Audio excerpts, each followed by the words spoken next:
Pas mal cette petite fête. Ouais, la musique elle est cool en plus. Pas faux. Mais mec, ça va, t'as pas l'air de t'enlever. Ouais, non mais il y a un petit truc qui me travaille ce temps-ci. Ah ouais? On va dire quelques démons du passé qui ressurgissent quoi. Ouais. Bah à la limite, tu pourrais écouter un peu de musique pour te changer les idées. Pas con du tout même.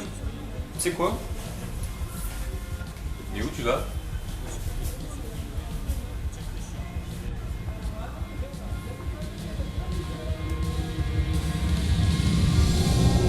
Yo tout le monde, c'est Vax Eliminator et la musique brownie. La musique est très vite apparue dans notre fandom, si bien qu'il est aujourd'hui impossible de tout écouter vu le nombre de musiciens qui ont émergé. On a cependant les grands classiques à la The Living Tombstone, Wooden Toaster, Ou comme diront les rageux, Glaze. ou Mondo Pony, des noms connus comme les Jackola, Mike the Microphone, Bronyfield ou encore Aviators, pour en citer quelques-uns. On ne pourra jamais en être sûr, mais d'après l'histoire officielle, la première musique majeure du fandom Brony est un mix Eurobeat de Eurobeat Brony nommé Evil Enchantress, sorti en janvier 2011, soit à peu près 3 mois après le début de la diffusion de la série aux US. Et le débat sur le sujet existe d'ailleurs toujours. Après, c'est l'explosion de la musique Brony en veux-tu en voilà, de la musique Brony au petit-déj, à midi, au déjeuner, du métal, du rock, de l'électro, du dubstep et de la musique symphonique. Vous voulez du concret? Sur Fandom Wiki, il y a plus de 500 artistes répertoriés, mais surtout de l'électro. Faut pas se voiler la face, la plupart du temps les musiques brownie elles se ressemblent toutes. En fait, c'est assez simple de faire de la musique Brony en fin de compte, il suffit juste de faire de l'électro random et de mettre une citation générique de la série avant le drop et tada, ça fait des chocs à pic. Hein quoi? Je suis de mauvaise foi?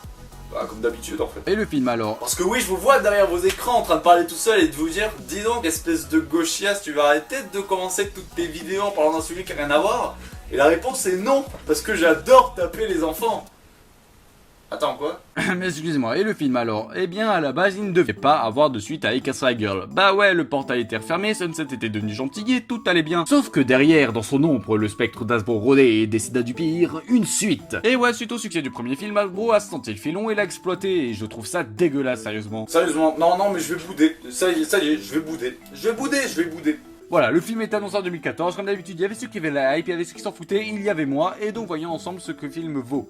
Merde. Donc le film commence dans ton cul, où tout le monde est en train de s'engueuler pour une raison X ou Y, et où des meufs random habillées en témoin de Jéhovah chantent comme un groupe de collégiennes avec un cristal magique du turfu. Bon voilà, jusque là tout est normal. On apprend vaguement pendant ce dialogue que ce groupe a été banni dans ce monde et que ça les saoule, et c'est alors que l'explosion magique du film précédent, qui par ailleurs a déclenché une tempête tout aussi magique, a lieu, et visiblement les Dazzling sont les seuls à en avoir quelque chose à branler. Et ils se disent que ça ferait un super moyen de conquérir le monde, et c'est le générique. Sérieusement, c'est ça l'entrée en matière? On dirait la fanfic Self-Insert de Rainbow Kevin 69 là, putain. Oh bah ce serait bien de conquérir le monde. Oh là là, de la magie, venez on va conquérir le monde, MDR.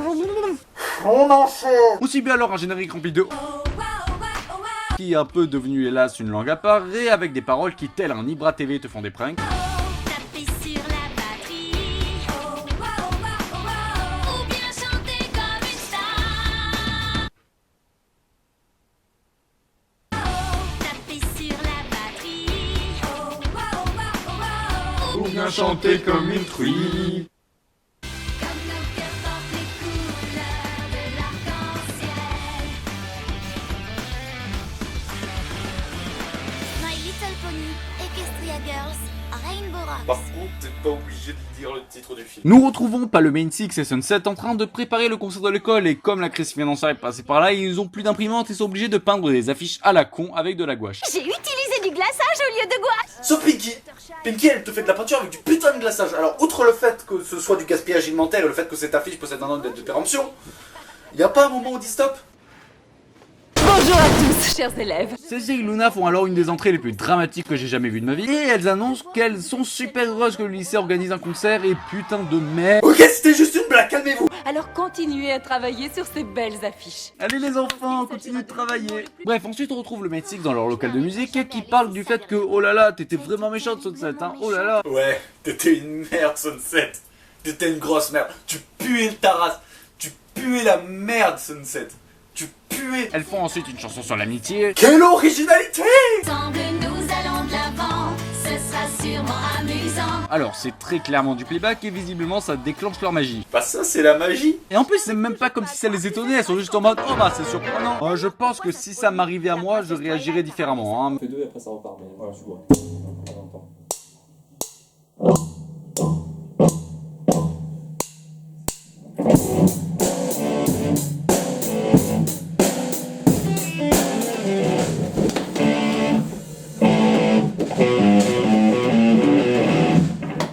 Bref, après ce balançage sous LSD, elles discutent du groupe et Red Moda se prend pour Mathieu Bellamy. Moi, je me moque bien du pourquoi, du comment. Du moment que ça rend mon groupe carrément fantastique. Comment ça, ton groupe? Bah oui, c'est moi qui ai eu l'idée de fonder le groupe Rainbooms pour faire partie du concert. En plus, je suis la chanteuse et la guitariste. Puis notre flash national arrive pour une nouvelle scène de malaise. Je me disais que votre ami du monde extérieur viendrait peut-être. Vu que c'est un événement exceptionnel, vous voyez. Tu vas voir ta Twilight là, celle que tu cherches, elle est en train de se taper ta mère sous le poney. Sunset part faire visiter l'école à de nouveaux élèves et Fluttershy se plaint qu'elle ne joue jamais la chanson qu'elle a écrite. On pourrait pas plutôt jouer la chanson que j'ai écrite? On y viendra en son temps. Ah bah je me demande si cet élément scénaristique jouera ou non dans le dénouement du film. Sunset fait visiter l'école aux Dazzling et elles ont pas du tout l'air méchantes, hein. C'est vrai qu'il nous arrive de chanter un peu de temps en temps. Arrête! Tu sais bien qu'on chante genre tout le temps. C'est comme ça qu'on oblige les gens à faire tout ce qu'on veut. Ah non, mais elles sont pas du tout méchantes. Mais pas du tout. Donc pas le main six et tous les élèves du lycée se retrouvent à la cantoche histoire de bouffer un coup et Sunset parle de cette rencontre et... Genre bizarre comme ça? Ou bizarre comme ça? Ah. Toi ici, bah installe-toi, fais comme chez toi, on t'attendait pour la fête. Merci, ça fait plaisir. Mais les Dazzling préparent leur plan diabolique. Cette fois, ça y est, les filles. C'est le moment que nous attendions toutes.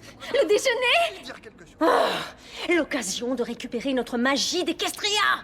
Oh! Il y a de la magie d'Equestria ici. Leur énergie négative nous donnera toute la puissance dont on a besoin pour soumettre ce monde tout entier à notre volonté. Mais on pourra quand même déjeuner après, j'espère. C'est le jour des tacos. Bon alors déjà, je suis pas sûr que vous devriez parler de ce plan en public, et en plus... Ferme ta gueule, Sonata, ferme ta gueule, Sonata, ferme ta gueule, Sonata, ta ta ta ta. Elles rentrent en chantant et mettent alors leur magie en jeu afin de convaincre tout le monde de faire une compétition de groupe au lieu d'un concert. Il y a un truc bien dans cette scène. Je l'ai dit, il y a un truc bien dans cette scène. Dans le premier Equestria Girl, la chanson du réfectoire c'était Helping Twilight Win the Crown. C'était une chanson chantée par les gentils afin d'unir les élèves du lycée de Canterlot. Mais ici la chanson c'est Let's Have a Battle, qui a ici pour but de diviser les élèves. Vous remarquerez que les deux chansons commencent par un schéma similaire, que les deux titres sont à l'impératif. En tout cas, moi je trouve ça cool que cette chanson fasse un miroir avec une chanson du précédent film. On reprend. Pas le main six sort alors du réfectoire en se disant que c'était quand même un peu chelou quand même, non? Elles vont alors en parler au professeur et il y a un zoom sur les seins de Sunset. Mais étrangement, Celestia et Satine ne les croient pas parce que oh là là, complot, et pas le main six se retrouvent comme des connes sous la statue du cheval. Mais ça, c'était quand Twilight était ici. Nous avons peut-être une sorte de magie, mais elle ne se manifeste que quand on fait de la musique. Et je ne vois pas trop comment on pourrait l'utiliser pour botter le derrière de qui que ce soit. Attends, Fluttershy, tu vas baisser d'un ton s'il te plaît. Elles se disent que c'est quand même un peu dans la merde parce que bon, les oreilles à la con pendant que tu joues, c'est sympa, mais bon, ça sert pas à grand chose contre des sorcières maléfiques quoi. Elles ont alors l'idée de prévenir Twilight grâce à un Deus Ex Machina, un livre magique que Sunset avait dans son casier depuis visiblement 5 ans qui permet de communiquer à distance. En gros, quand t'écris dans le bouquin, ça écrit la même chose aussi dans un livre à la bibliothèque de Celestia. Vous savez, la bibliothèque qui fait la taille de 5 terrains de football. Princesse Twilight. Eh bien alors, qu'est-ce que tu attends? Écris, vite! Oh putain de merde! Je pensais pas qu'un plan d'un film My Little Pony me donnerait une telle chiasse. Chère princesse Célestia. Oh mon dieu! Des poneys, putain! C'est la plus belle chose que je vois depuis le début du film! Donc, comme d'habitude, le main six se fait chier et un déménageur de livres Tu déconnes, mais Equestria, c'est un vrai métier. amène des livres de la bibliothèque de Celestia et dans le tas, il y a le livre magique comme de par le hasard hasardeux de l'aléatoire et... Ok, ça c'était drôle. Qu'est-ce que c'est, Twilight? Ça ressemble à un message pour la princesse Célestia de mes amis du lycée de Canterlot. Mais je ne comprends pas, comment est-ce possible? Je n'en ai aucune idée, mais on dirait bien qu'elles ont besoin de mon aide. Si j'en crois la description de Sunset Shimmer, je crois que ces nouvelles élèves pourraient bien être en réalité les sirènes. On découvre que les Dazzlings sont en fait les sirènes et on a également le droit à un petit blabla scientifique. Alors là, plusieurs questions se posent. Déjà, pourquoi enfermer des démons démoniaques de l'enfer infernal dans un monde parallèle dont on ne sait visiblement rien? Pour y avoir, je sais pas, des gens sans défense, si on m'a demandé, je sais pas, des petits bipèdes insupportables qui se multiplient, qui n'ont aucune forme de défense contre de la magie, peut-être? Et ensuite, l'histoire avec Tourbillon Étoile le djihadiste là. Si je m'en réfère à MP Wikia, Tourbillon Étoile a été vivant lors du couronnement des sœurs Celestia et Luna. Ça fait donc 1000 ans minimum que les Dazzlings sont bannis dans ce monde. Je pense que ça se serait remarqué avec le temps, peut-être? Bref, Twilight, pour retourner dans le monde des humains, décide de construire un portail avec ce qui traîne à base de mathématiques asthmatiques. La distance qui sépare deux points est définie par la racine de la somme des carrés et de la séparation entre les points selon la troisième dimension spatiale. de carton à la con d'une Game Boy avec Pokémon version jaune et ça fonctionne. La magie des Kestria est open source. Et elle part avec Spike dans le monde des humains. Twilight débarque tel un boulet de canon dans ce monde. Ah non, c'est jamais une très bonne idée hein, de courir vers un portail magique. On a alors le droit à une parfaite combinaison entre la joie et le malheur. Et j'ai de mauvaises nouvelles à vous annoncer à propos de ces 3 filles. Elle se retrouve dans un bar et Rainbow Dash te explique que la magie des Kestria est tellement puissante que même dans ce monde, un téléphone portable arrive à filmer sous différents angles de caméra en même temps. Époustouflant. Et aussi que leur magie se développe quand elle joue de la musique, mais bon, ça c'est totalement secondaire. Hein. Et je pense que c'est pas du tout, mais genre pas du tout le genre d'endroit pour parler de ce genre de truc. Surtout quand on a un chien qui parle. Et on a le droit à un discours bullshit sur la magie et à un doublage de qualité. Est-ce que vous savez où se trouvent les Dazzlings?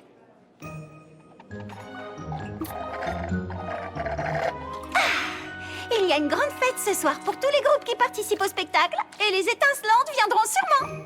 Oui, un nom propre sur 2 et en VF. Hein. Le main 6+1 se rend au gymnase pour trouver les... Les étincelantes. Oh non, non, toi tu restes là-bas. Toi tu restes là-bas. Non, non. Twilight? Cogné, encore, c'est comme d'habitude, quoi. Mais qu'est-ce que tu fabriques ici? T'es revenu pour le grand concours, c'est ça? Quelque chose dans ce genre. J'étais souillé. J'étais souillé. J'étais souillé. Et les ça arrive pour profiter du bordel ambiant. Ils sont de mauvaise humeur. Un peu comme s'il y avait une sorte de tension dans l'air prête à éclater d'une minute à l'autre. C'est à cause du jus de fruits. Je savais que j'avais mis trop de raisin. Non, ce n'est pas le jus de fruits. Alors déjà, raisin, pomme. Raisin, pomme. Raisin, pomme. Et ensuite... Ferme ta gueule, Sonata. Ferme ta gueule, Sonata. Ferme ta gueule, Sonata. Ta ta ta ta. Donc le main 6+1 tente de lancer leur magie contre les sirènes pour en finir avec ce film, mais pour une raison X ou W, ça ne fonctionne pas et ça nous offre une énorme scène de malaise et en prime ça divise encore plus les gens. Dehors, elles essayent de trouver un plan pour vaincre les sirènes et Twilight propose d'utiliser un sortilège musical pour les vaincre. Et comme Twilight est pas très habituée à ses mains, elle va plutôt chanter. Comme font tous les gens qui ont pas de talent. Elles font donc pour la nuit une soirée pyjama prise complètement au premier degré. Pinky fait des vidéos Call of Duty, Fluttershy et Suicide font un selfie parce que Applejack et Rainbow Dash jouent à la console et bordel de merde, pourquoi elles se rendent pas compte que Rainbow Dash est une antagoniste après toutes ces saisons? Non mais c'est vraiment une gentille. Quoi? Bref, le main 6+1 part se bouffer une pizza et Twilight continue de travailler sur son fameux sortilège en plein milieu de la nuit. Salut Twilight. Tu ne dors pas? C'est bon, c'est bon, c'est bon, c'est bon, c'est bon. Donc, les deux discutent sur leur relation avec les autres et nous offrent beaucoup de situations de... Difficile parce que ce qu'on craint le plus au monde, c'est de les décevoir.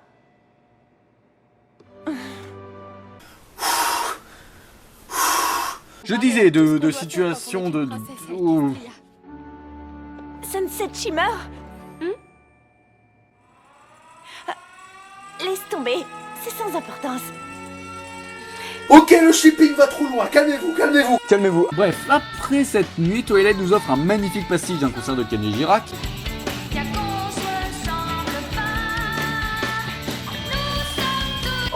Du dislike.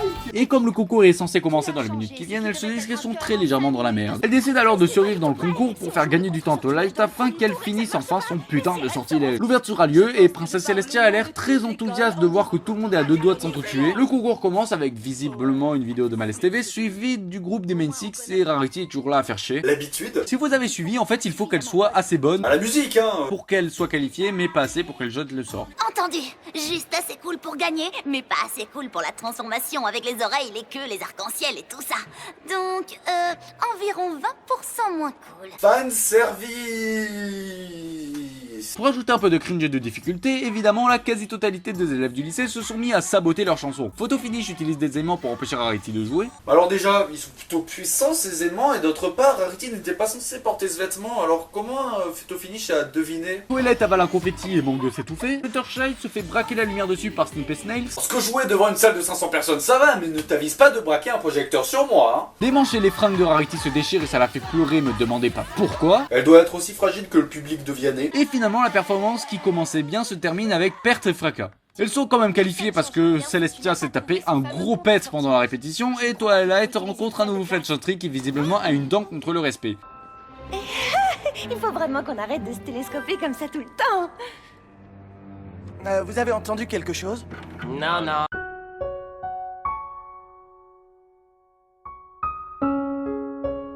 J'ai dit, il faut vraiment qu'on Tiens, arrête. ça recommence. Quel horrible bruit.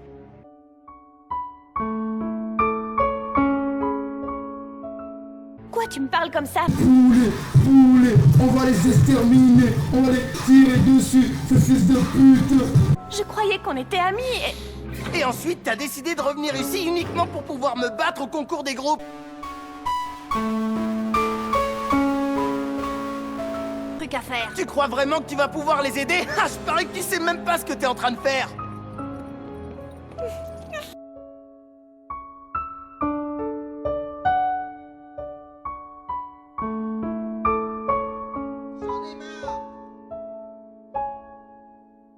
Le groupe des Dazzling arrive en chantant tellement bien qu'elle provoque malgré elle un clip chaud, franchement bon pour être honnête, et on découvre accessoirement que tel un raptor dissident, ce mec joue du violoncelle. À l'issue du concours, le groupe des Main Six se retrouve à jouer contre le groupe de Trixie qui fait d'ailleurs sa grosse tepu. Ah, j'ai reçu un message d'Etienne. Donc la chanson qu'elles vont jouer s'appelle Je sais que j'ai du talent, mais je pense qu'elle aurait pu s'appeler Rainbow Dash raconte de la grosse merde. Comme dans la série, quoi.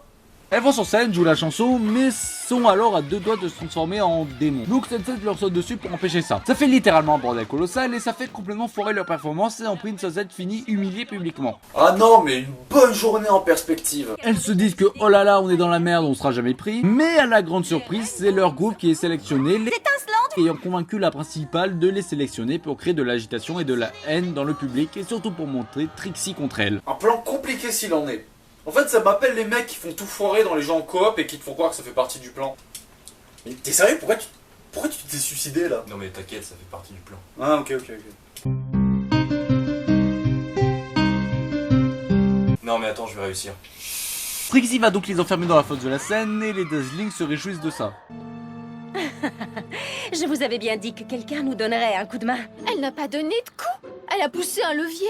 Retourne dormir, Sonata, tu veux. Et bien sûr, ferme ta gueule, Sonata, ferme ta gueule, Sonata, ferme ta gueule, Sonata, ta ta ta ta. Le soir même, le groupe de Trixie joue pour la finale et le Main Six s'engueule sévère dans la fosse, le plan étant de stocker le maximum de mauvaise humeur sur la scène pour que le final des Dazzling révèle leur véritable pouvoir. Un plan de plus en plus compliqué et saugrenu.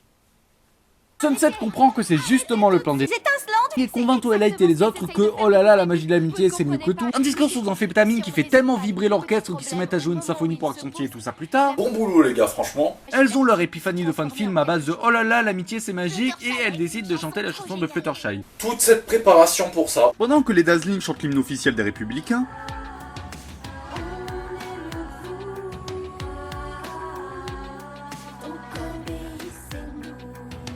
le Six-Man prépare son plan de riposte du haut d'une colline avec option brise dans les cheveux et sort un putain de Transformers pour jouer fort.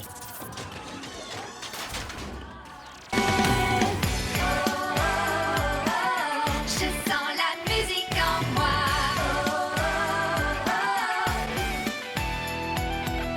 Les Daz se transforment aussi en démons pour buter les Main Six qui, elles, chantent la chanson de Fluttershy qui est extrêmement logique. Moi je n'ai pas besoin d'une foule criant mon nom. Non, je ne cherche rien, ni gloire ni objection. C'est donc pour ça que t'as utilisé cette sono en forme de Transformers pour jouer bien fort. Mais bien sûr. On a le droit à la même séquence qu'à la fin du premier film, en moins ridicule, mais c'est insuffisant car les Dazzling se mettent à jouer du prog. Vous écrasez jusqu'au bout.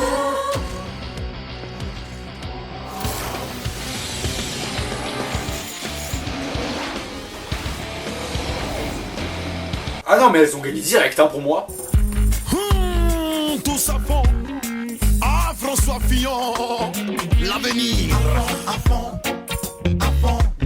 avec Fillon. A la place de l'arc-en-ciel du premier épisode, on se tape un espèce de combat de rayons magiques tout mou qui se résulte par l'échec des Main Six. Yes. Mais Sunset récupère le micro et chante une chanson sur l'amitié écrite par Magic System. Essayez donc de m'affronter. Je vais mettre l'ambiance à la week-end. Ah non mais c'est nul en fait, arrêtez. Mais visiblement elle est suffisamment bien pour le film qui organise un 2 ex machina de l'enfer qui règle tout. Désenchante les élèves du lycée, transforme aussi Sunset en démon, crée un spectre de licorne au milieu de la ville potentiellement peuplé d'autres personnes que simplement des élèves du lycée et détruit le pouvoir des Dazzling à coups de laser arc-en-ciel. Soumettez-vous au pouvoir du Zouglou. Les Dazzling sont mis hors d'état de nuire et se cassent. Et on les revoit pas de tout le film. Et non, elles ont disparu, hein, à ce qu'on sait, elles sont en train de flotter dans l'espace intersidéral, on sait pas où elles sont.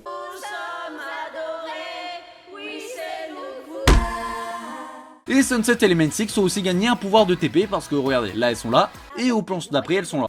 Attends, un Transformers? Elles ont une discussion sur l'amitié qui est visiblement le seul sujet qui ont l'air de les inspirer. On apprend que Sunset savait jouer de la guitare depuis le début. Tout le monde sait jouer ici. Bah, c'est fou quand même. Elles font un câlin à ne pas prendre au 34e degré et Twilight retourne dans son monde. Attends 2 minutes. C'est pas une idée absolument débile et irresponsable de laisser ce portail ouvert comme ça à la vue de tout le monde? Enfin merde, j'ai envie de dire, tu t'appuies dessus pour fumer une clope et là tu passes à travers, tu te retrouves dans un monde de poney à... Ah non, mais ça serait cool en fait. Bref, Sunset écrit sa lettre à Princesse Twilight et générique. On n'a même pas la scène du retour de Twilight dans son monde, hein, on s'en bat les couilles après tout. Alors, on a un générique avec des concept art et une scène post-générique où on apprend que la Twilight de cet univers est bien canonique. Quoi? Alors on a bien une confirmation que la toile est canonique. C'est-à-dire que depuis le début, la putain de princesse prévient le putain de main sig sur les problèmes de dédoublement alors qu'il y a 2 Twilight. Enfin, je veux dire, cette Twilight dans l'univers des Castria Girls là, elle a des amis, elle a des parents, elle a des connaissances, elle sort jamais le chien. Personne n'est choqué de la voir partout avec des souvenirs différents et des pouvoirs magiques. Surtout que dans le lycée, elle est reconnue comme magicienne quoi. Donc c'est n'importe quoi. Ah. Bref, le générique a lieu, on enlève la scène post-générique et c'est la fin. Alors, j'ai beaucoup de trucs à dire sur le film. On va commencer par parler de ses défauts. D'abord, les personnages et leur rôle dans l'intrigue. Alors ça peut paraître mineur, mais laisse-moi finir. Il y a donc différents soucis avec ça. Déjà, RD est insupportable, c'est un fait. Elle est encore plus prétentieuse que dans la série et au point où c'est même la cause de tous les soucis du groupe. Le film montre le main six se déchirer pour un groupe de musique et si c'était bien fait, tout le main six aurait dû avoir son rôle à jouer là-dedans. Mais récapitulons. Rarity veut juste faire des robes qui se révèlent être un problème à cause d'un sabotage, un problème indépendant de sa volonté. Fluttershy veut juste qu'on joue sa chanson. Pinkie Pie a juste envoyé 2 pauvres confettis à un moment en croyant bien faire. Applejack se plaint tout le temps mais n'a rien fait d'autre. Mais Rainbow Dash, elle fait purement preuve de mauvaise foi, d'égocentrisme et a de mauvaises intentions. Et un personnage qui fait des choses mal dans son intérêt, je suis désolé, mais on appelle ça un méchant. Ouais, je reste catégorique là-dessus. Le véritable méchant du film, c'est Rainbow Dash. Dazzling tant qu'à elles sont complètement désamancées par Sonata qui est sur une autre planète et sort des trucs que même un enfant de 8 ans sous MD ne sortirait pas. Et a l'air plus douce que les 2 autres. Mais le problème c'est que c'est même pas un signe pour un hypothétique retournement de veste à la fin, ce qui aurait été sympa en fin de compte. C'est juste un comic relief mal foutu et c'est dommage. Le scénario reste simple et compréhensible, mais il manque beaucoup de développement et d'exposition. La première scène est beaucoup trop brève, il manque une fin pour la vraie Twilight et il continue hélas à avoir des trous un peu partout. Cela dit, beaucoup moins que dans le premier, parce que dans le premier c'était vraiment la fête du slip. Hein. Mais d'un autre côté, le film a quand même de bons côtés qui méritent d'être soulignés. Déjà, la mise en scène m'a surpris, elle est bonne et parfois franchement bien foutue. Tenez, un simple exemple. Dans les concerts des Dazzling, il y a beaucoup de gros plans qui sont faits sur leurs mains, appuyant le pouvoir qu'elles ont sur l'audience en chantant. La main est un symbole de contrôle. Ou la scène d'intro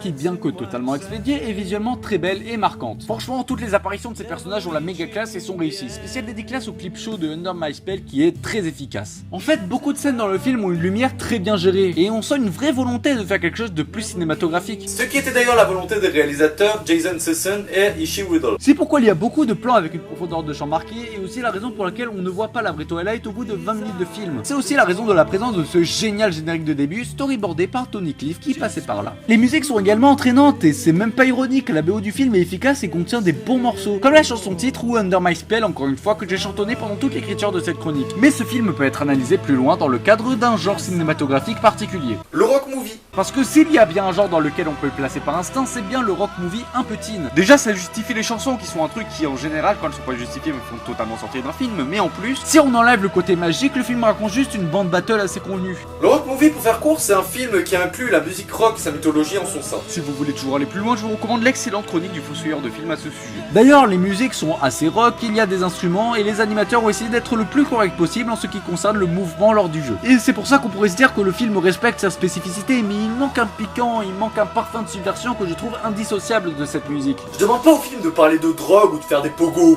point pendant les concerts, mais juste d'être un peu piquant, même symboliquement. La série MLP, elle, y arrivait très bien et beaucoup d'éléments qui ont fait sa maturité marchaient par symbole, alors pourquoi pas ici? La réponse est que le rock fait aujourd'hui partie des meubles, c'est un débat qui a toujours existé, mais ce genre de film peut en quelque sorte le clore. Ce qui était considéré comme un genre subversif, symbole de liberté, est devenu un genre quelconque, utilisé par les producteurs pour faire rêver les collégiennes. Tellement qu'il est maintenant utilisé dans un film Mon Petit Poney, quoi. Vous savez, le truc pour les sales mioches, là. Je suis pas là pour faire mon vieux con et dire que oh là là, le rock est mort. Ce qui est entièrement faux en plus, hein, il y a encore de très bons albums qui sortent ces temps-ci. Mais plutôt pour signaler que si le film traite le rock avec simplicité et légèreté, comme quelque chose de jovial et accessible, sans souligner son côté subversif, c'est qu'il y a une raison. Dans notre monde, ce qui était subversif devient normal, c'est l'ordre naturel des choses. Alors au final, que peut-on dire du film? Oui, le film est meilleur que le premier, et de loin même. Et même s'il subsiste quelques problèmes, franchement, je le trouve cool, le film. Et pour une fois, ça fait du bien d'être du même avis que tout le monde. Fils de pute. Merci. Yo, remec. Et t'étais parti où? j'ai juste parlé dans le vide pendant 20 minutes. Là. En attendant, t'as oublié ça. Merci beaucoup. Mais en fait, pourquoi tu te balades avec un décapsuleur de petit poney? Don't come back, Luna, I don't want you around here. I'm just a filly, but I'm taking a stand. Oh no, don't come back, Luna, you ain't such a big shot. You think it's your land, but I tell you it's not. I'm not the type of jealousy, but sister, I won't let you usurp me. I'm not afraid to use my horn. The sun will rule the moon till twilight is born. You won't get free. It's perfectly meant to be, just like elements of harmony. Don't come back, Luna, I don't want you around. Tables qui se multiplient, qui n'auront aucune forme de défense contre la magie, peut-être? Parce qu'en fait, ces abrutis dans le film, ils ont banni des créatures super, super violentes, tu vois, dans le monde des humains. C'est très intelligent, c'est extrêmement intelligent. Genre bon, on s'en fout, ce qu'il y a derrière. Pendant ce temps, dans le monde des humains, je fais tout le monde pour tout.